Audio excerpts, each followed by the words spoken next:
Bakit mas maraming nagsasabi na mas masaya yung childhood ng mga batang 90s kaysa sa ngayon? Bakit mas maraming nagsasabi na yung mga batang 90s mas swerte sila kasi mas masaya yung mga naging childhood experiences nila? Simple lang. Mga batang 90s, pakinggan nyo to. Lapit ka konti. Nung panahon natin hindi pa uso cellphone. Hindi pa uso yung puro Mobile Legend, lalaro ka sa cellphone, manonood ka sa cellphone. Lahat ng laro natin nung bata tayo puro physical. Naalala mo pa ba yung lalabas ka sa hapon para lang makipaglaro sa mga kaibigan mo? Yung tipong nababadtrip ka na kasi nabuburot ka na sa laro. Pero tuloy ka pa rin kasi masaya ka makipaglaro sa kanila. Yung tipong lalabas ka ng alas 3 ng hapon hanggang alas 6, hindi ka na pwedeng magpagabi kasi mapapalo ka.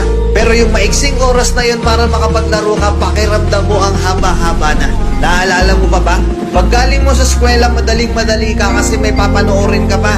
Oo, kasi yung mga palabas sa TV noon, puro pang bata pa. Puro cartoons, may mga anime pa. Nakakatuwa kasi yung mga palabas noon talagang nakakatulong sa bata. May matinik, may Hiraya Manawari, may siniskwela pa. Hindi ngayon. Putik na yan yung mga pinapanood ng mga bata, puro pag-ibig na, puro drama. Di ba? Mapapang umaga ka man o panghapon ka man sa klase, makakapanood ka. Naalala mo pa ba? Yung nagtutulog-tulugan ka sa hapon sa mama mo para lang makaiwas ka sa palo niya. O teka, naririnig mo ba yun? Oo, paulan na. Gigising ka ng madaling araw, nag-aabang ka ng balita, gantong umuulan na, sana walang pasok. Yung tipong kahit hindi pa nag-a-announce sa balita, pag lumakas yung ulan ng ganyan, anak, huwag ka nang pumasok.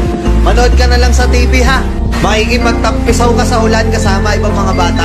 Nakakamiss yung mga panahong wala ka pang pinoproblema. Nakakamiss yung mga panahong wala ka pang responsibilidad at obligasyon.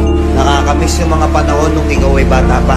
Pero napapansin ko, bakit hindi ko na nakikita yung mga ganong klaseng bata? Sa tuwing lumalabas ako, napapansin ko napakatahimik na ng iskinita. Hapon na, oras na ng paglalaro nila. Pero bakit ganon wala ng mga bata? Nasa na sila? Na-focus na sa kaka-cellphone. Hindi na lumalabas ng bahay.